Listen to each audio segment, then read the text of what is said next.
Welcome to the Side Hustle to Small Business podcast powered by Hiscox. I'm your host, Sanjay Parekh. Throughout my career, I've had side hustles, some of which have turned into real businesses. But first and foremost, I'm a serial technology entrepreneur. In the creator space, we hear plenty of advice on how to hustle harder and why you can sleep when you're dead. On this show, we ask new questions in hopes of getting new answers. Questions like, how can small businesses work smarter? How do you achieve balance between work and family? How can we redefine success in our businesses so that we don't burn out after year 3? Every week, I sit down with business founders at various stages of their side hustle to small business journey.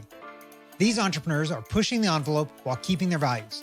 Keep listening for conversation, context, and camaraderie.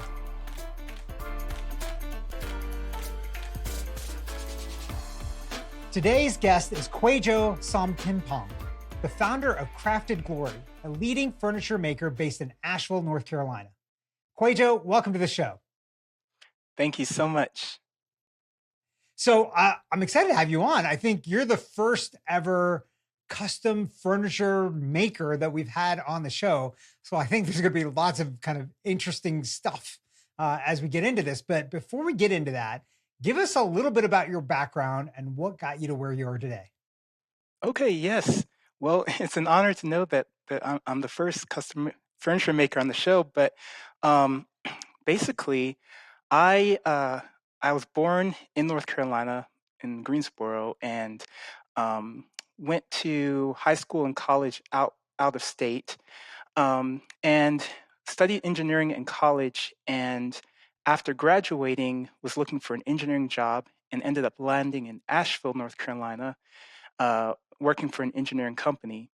And in the process of looking for homes in Asheville, I found a house, but quickly discovered that the furniture that was in there when I was shopping for the house was not going to be there when I moved in. And so I had to start my journey of looking for furniture to furnish the house. Couldn't quite find what I wanted. So one day I decided to try my hand at making some end tables. They were really basic, really crude. But what happened was I fell in love with the process of furniture making. And over the course of many weeks and months and really years, I fell deeper in love with the process, honed my craft, and started to develop my aesthetic. So that's what got me into woodworking itself. But in 2017, I discovered Etsy, which is a platform for handmade items. And I listed a few things on there, really small items like wooden jewelry and cutting boards, but slowly started getting sales. And that's what introduced me into making my products available for people to purchase. Over time, those cutting boards and earrings grew into larger and larger pieces. Fast forward to today, I'm making large coffee tables and dining tables and large items for clients all over the country, shipping as far as California and even Hawaii and Alaska. We've shipped to all 50 states. Oh, wow. So that's, like most entrepreneurs, that's a special kind of crazy that you have there in that you're like, wait, the furniture didn't come with it? Instead of just saying like, hey, can I buy the furniture, the staging furniture? You're like, I'm just going to make it. Yeah. And so it's an interesting thing. And I think that's kind of the hallmarks of most entrepreneurs of being like, well, no, I could just do this myself. Was this the first time that you'd ever actually started a business? Was there any kind of entrepreneurial nature, like as you were a kid or in the family or anything else like that? Yeah, I'd say that my family is pretty entrepreneurial, especially my dad. He's a go-getter, self-starter. I did have some other ventures prior to this. I was into filmmaking, so I was doing wedding photography and videography. Um, I had started a juice business while living in New York for a year. I did a couple other things. None of them really went very far, but it really scratched my itch for entrepreneurship. So I'm an entrepreneur at heart. Even from childhood, I love to create things with my hands and just experiment and try things. So it's really part of me. Yeah. What happened to those businesses? Why did you put them aside or shut them down? The photography, film one, or the juice Uh-huh. one? Well, the photography and film, that's still actually it still comes into play with what I do today, just in a different way. I'm using that skill to create images of my pieces, to photograph them, create video. Um, my wife is also an entrepreneur, and the things she's doing, I'm using my video and photo talent to help her with that. So it just changed direction as far as that's concerned. With the juices, um, what I was trying to do is create 100% juice seltzer or carbonated drinks. I noticed that most of the drinks were first ingredient was water, and then you have juices or flavorings. I just wanted to use 100% juice, carbonate it, bottle it, and I was mixing herbs and berries and different flavors. I was realizing that margins were not there if I was going to, unless I was going to market it as a very high end product. So I abandoned that, but it was a really interesting journey. Um, Lots of juice everywhere in my kitchen.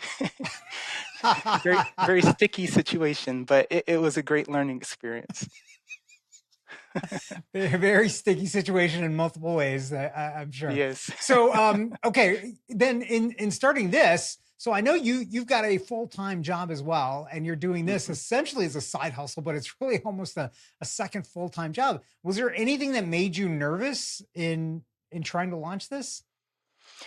Well, I think part of what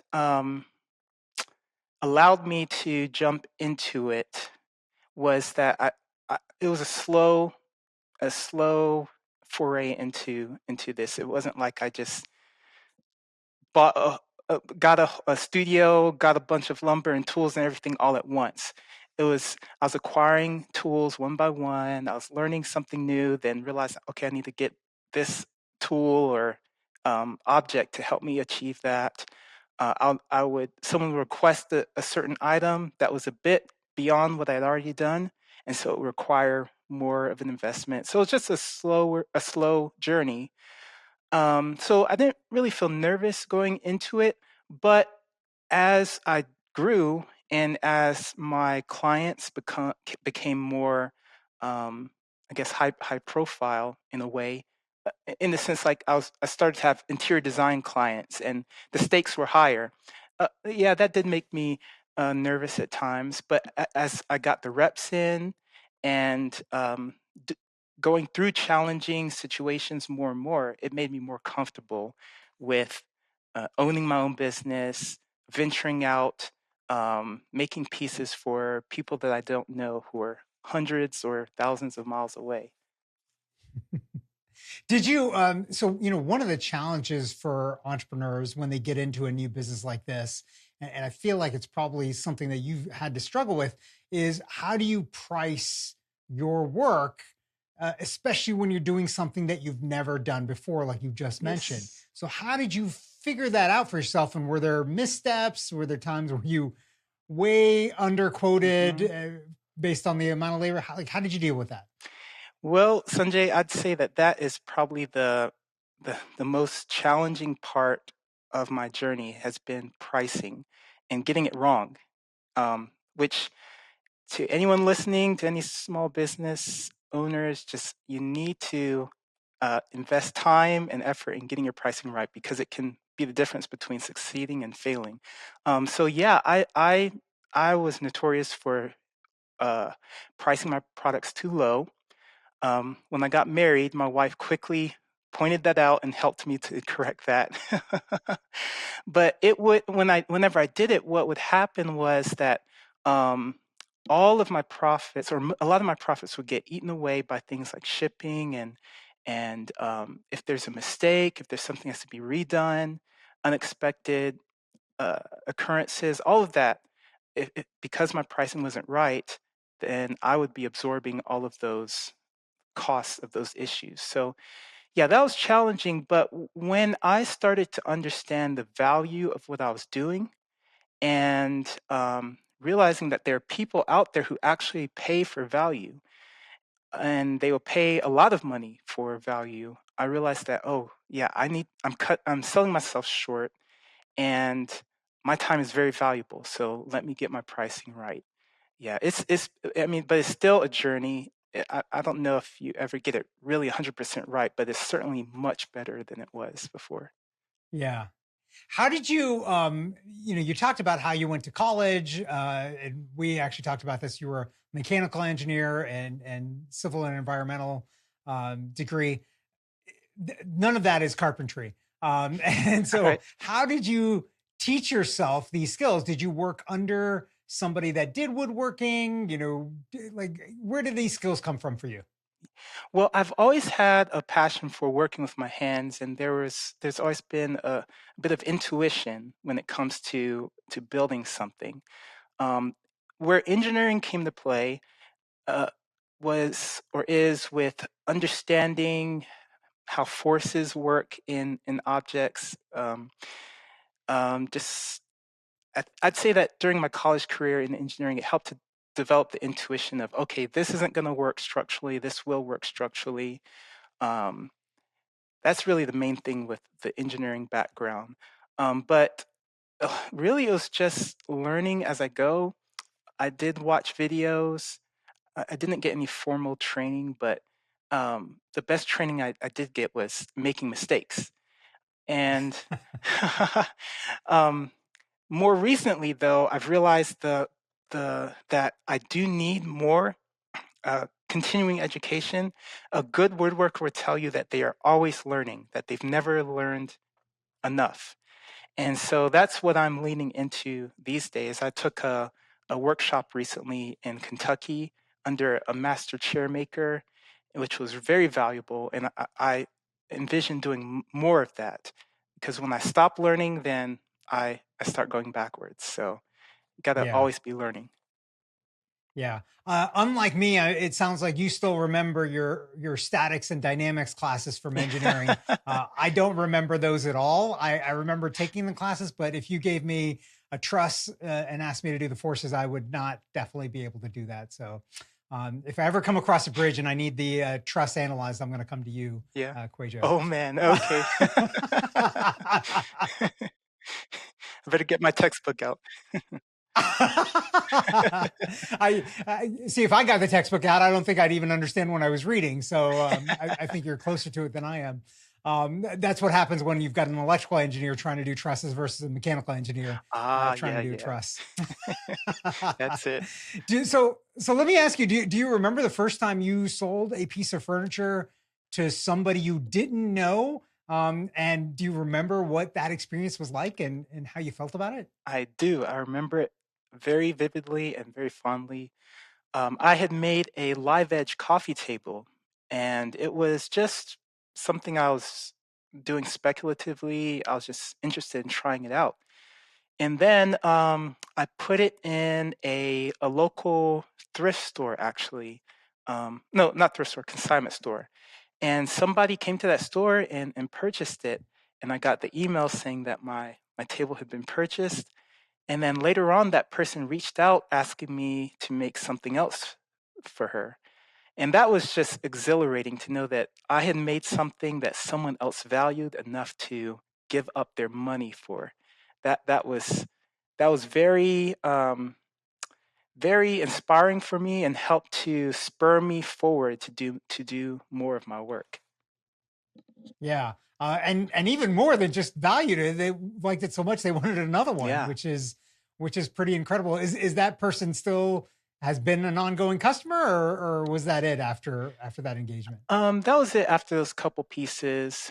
Uh, with the thing with furniture is that you may go many years without needing something else. So Right. so maybe she'll come back after another few months or years. Yeah, yeah. Is there like, so given your background in mechanical engineering, is there, and now with kind of this rapid rise of computerized work on a lot of these things, Mhm. like CNCs and all this kind of stuff, is there anything kind of in your toolkit that was really a game changer for you that really has helped you kind of drive the business forward more than anything else? Mm. Yeah, that's a good question. Well, you mentioned CNC. Yes, CNC milling has been a game changer for me. I invested in a large CNC machine that took me many years to pay off, but it really was a game changer. I still do a lot of or most of my work without it and without um, very high tech machinery. We use machinery for a lot of the processes, but there is a lot of hand carving, there's a lot of hand assembling and hand finishing, which I always want to be part of the process. I'm a traditionalist in some sense, but also a tech guy in another sense. So I like to bring it together in my business.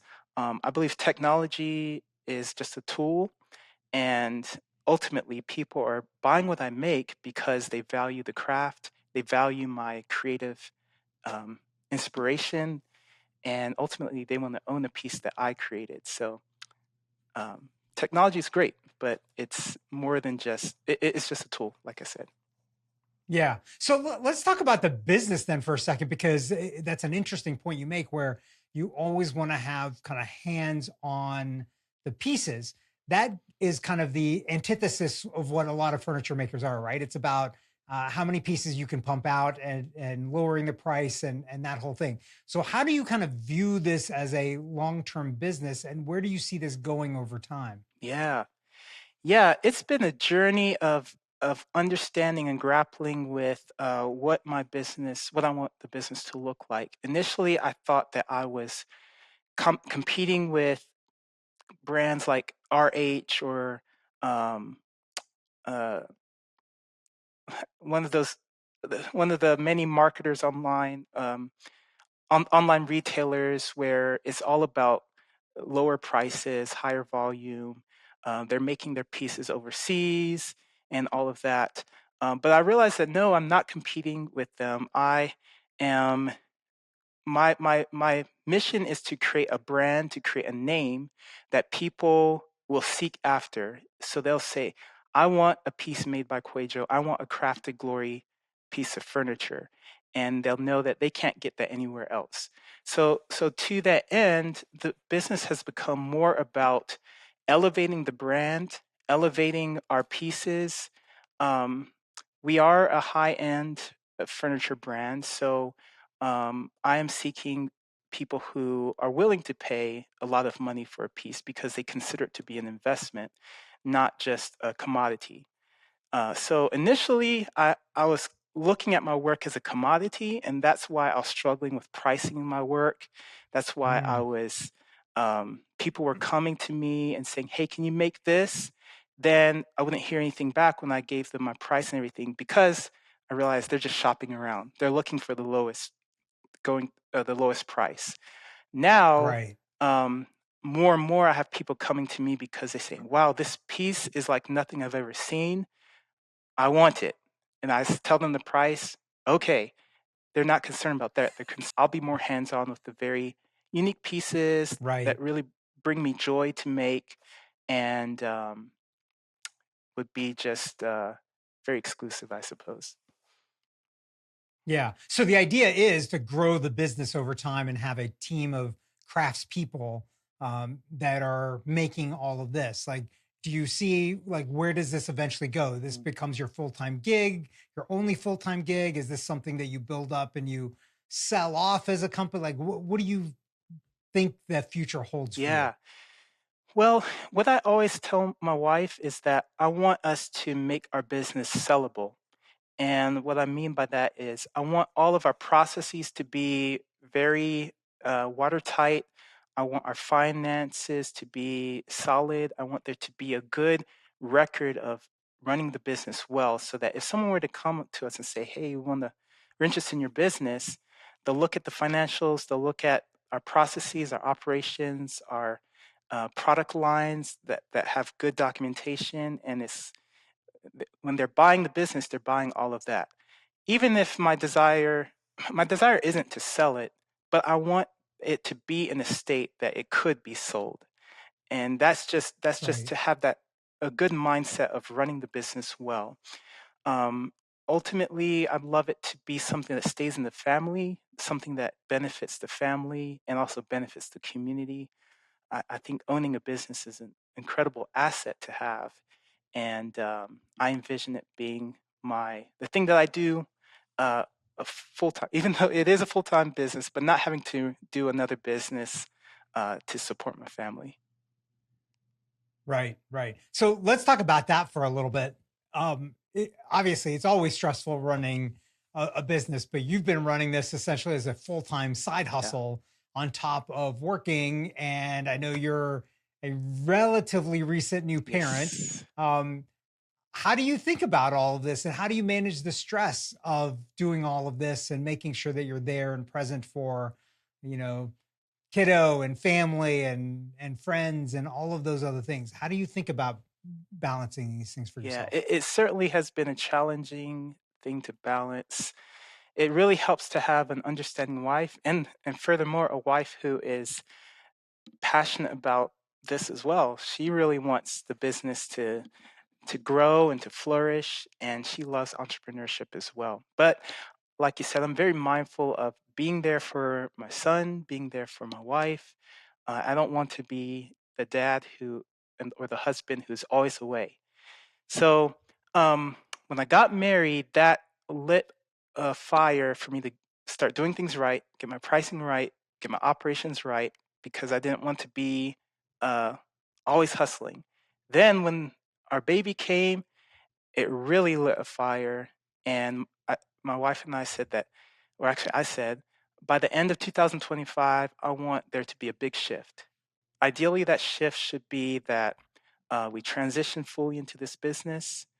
um, it needs to be some shift of some sort. I can't be going business as usual, running out here to the studio, running back home, take a quick shower, go to work, second shift, get off at 2 a.m. and repeat the cycle. Um, yeah, so basically, we're doing a lot of strategy. We're doing a lot of planning, really strategic decision making to help put us in that direction. Yeah. It sounds like, man, you're running on all cylinders right now because of all of this stuff. So how do you deal with and having a young child? It really throws a wrench into all of this, honestly. Mhm. But how do you deal with sleep for yourself? Because that is a hard thing, even as just a, a parent with a regular Yeah. job. But then to pile this on, like, how do you think about that for yourself, and how do you fit it all in? Yeah. Well, I Are you looking to take a nap right yeah. now? Like, what's going on?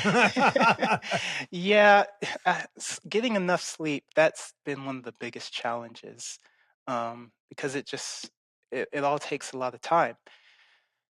Um, more recently, I've had to be more realistic about where I spend my time, whereas before, I was very focused on coming out to the studio and spending all my extra time in here, executing on orders and just working out here. But as my wife and I have talked, we've realized that more time needs to be spent on things like marketing, looking at our books, looking at the numbers in order to make decisions such as, is the work that you're spending all your time in the studio doing really bringing in the profit that you think it is? Because it could be that you're spending a lot of time executing on orders that are not moving the needle, when if we were to Hmm. maybe spend 1, 2, maybe even a week away from the studio and sit down and do some planning, we could make some decisions that would move the business forward so that when I go back in the studio, I'm working on the right things. So we've been making decisions like that, and and that's been really helpful. Um, Uncomfortable for me because I want to keep moving, I want to keep making.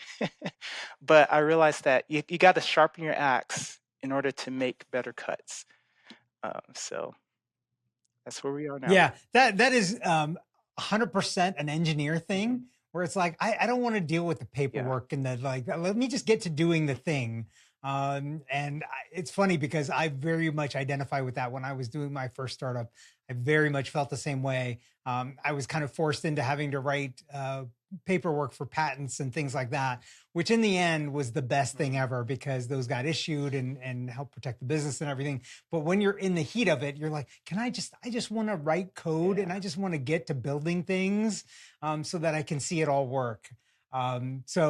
Super interesting. How are you? Like in terms of that, like are you getting do you have coaches, do you have mentors, do you have people that you've leaned on, or is this just things that you've figured out yourself? Like how are you figuring out your path in this? Yes, having coaches has been so crucial for me.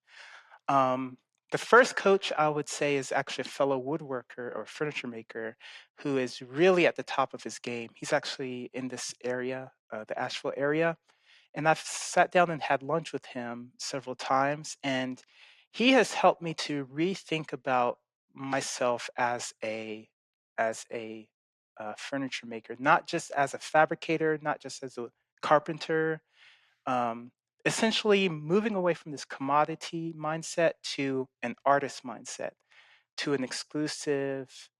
Um, One of my mentors says wizard. So you want people that come to you because y- you have the knowledge, you have the solution to their problem, and when you have that position, you're able to command the price that you need to command. So he's been one of my mentors. He helped me to think differently about my design process. Then I have several business mentors, and I've joined several cohorts along the way. Really, we put it into high gear and joined, I'd say, about 5 different cohorts over the past year of group coaching, one-on-one coaching, virtual coaching, because we really wanted to get our finances right. We wanted to get our strategy and our processes right. So we invested a lot of time and effort and money into these coaching opportunities. Yeah, so fascinating, so fascinating. Okay, here's another thing that I see that you've done, and it seems like pretty well, is that you've gotten pretty good press coverage throughout, and you've been tapped and been on TV shows and things like that. How did all of that come about for you? And has it meant anything to the Yeah, business? it's been really incredible, really fascinating to see that stuff happen. It's been a big blessing that um, I don't deserve, and I don't know how really besides the favor of God, that they chose me. But okay, the first one was NBC Nightly News. They reached out and actually came down to my space and filmed a segment that aired on NBC Nightly News. That was during COVID. They wanted to know about how businesses were navigating that. So I told them my story. There have been several features by Etsy. There was a CNN underscored feature. One of the biggest ones was Etsy flew me out to Mexico City to be in their 2024 Olympics commercial. So if you look that up, you'll see me in there for a Uh, brief oh, moment. wow, that's awesome. Yeah, that was really awesome. And there is locally um, a gallery. Actually, it's a national gallery, but they have a local site that is featuring some of my work. So these features have been really encouraging, just validation to know that what I'm doing is people value it, and also the exposure has helped along the way to bring people to me. Yeah, I mean, so we see press and things like that a lot of times for businesses and entrepreneurs, and obviously there's a reason why they want to talk to you, right? It's a great story. It's interesting. It's visual. But has that meant anything to the business? Like, has it driven revenue? Have you seen any kind of bump because of any of this? So a lot of entrepreneurs, I think, wonder, is this worth my time, or is my time better spent somewhere else? So, from your perspective, what do you think about Okay, that? yes. Yes, it has meant something for my business. Some of them more than others. During from the NBC feature, when that went live, my phone was buzzing, text messages. Yeah, some orders did come through that. There are a couple others that orders have come from. There was one feature that happened that I actually never saw. I never saw the actual feature, and I don't know where it went, where it was posted or what, but when that feature went live, by the end of that day, I had over 100 orders in um in my Etsy Wow. shop. But the problem with that was things were not priced well at that time. My lead times were not set up right. I didn't know that was coming at all. So it caused it led to a lot of challenges and problems. And in the end, I don't know if it was more good than bad. If I had been prepared or someone had let me know it's coming, maybe it would have been better. But it did show me the power of media features. It can really drive business for the short run and also the long run because um, it just helps to reshape how you do things. So for those wondering if they should invest effort in media, I'd say yes, and that's actually something that we are doing now because we want our brand to be elevated. We want to tell our story, and we know we understand now that people are drawn to story. When people buy our products, they're buying our story, they're buying the persona, and so we need to really make sure that that is uh, a beautiful story and it's well built out. And doing that through the media is a Yeah. very powerful thing to do. Yeah. Okay. Last couple questions for you. You've gone through a lot over the years in trying to get this going and getting at the point that it is now. If you could go back in time and do something differently based on what you know now, what is that thing and why would you do that differently? Oh, that's a great question.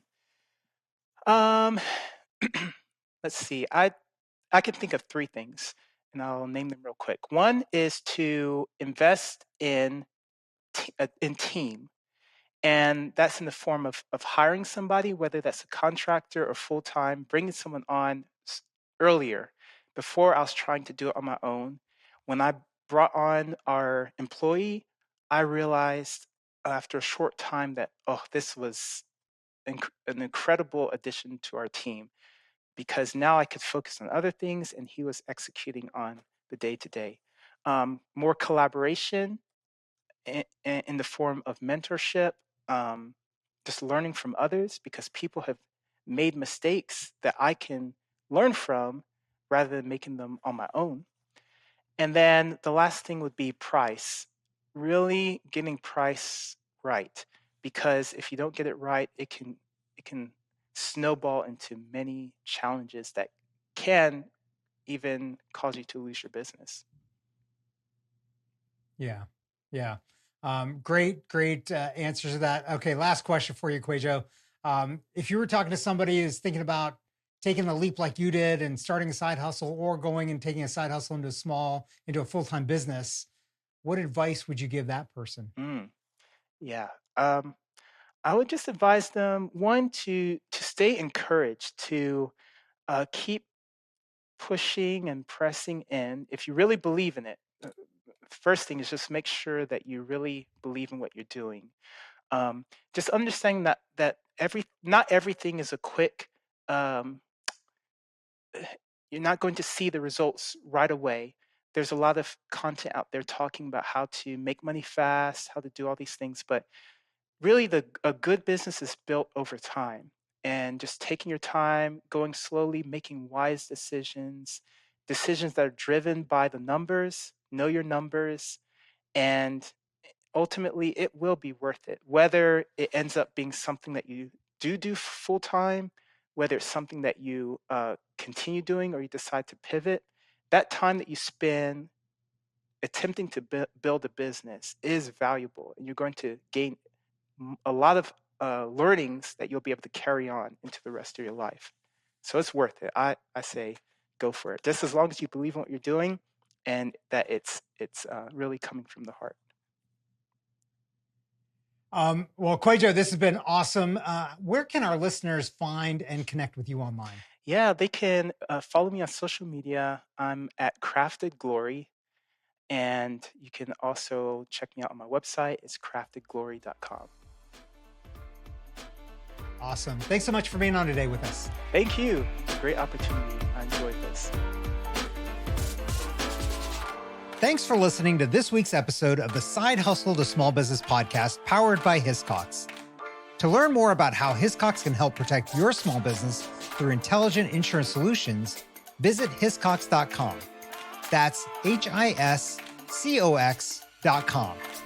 And if you have a story you want to hear on this podcast, please visit hiscox.com/share your story. I'm your host, Sanjay Parikh. You can find out more about me at my website, sanjayparikh.com.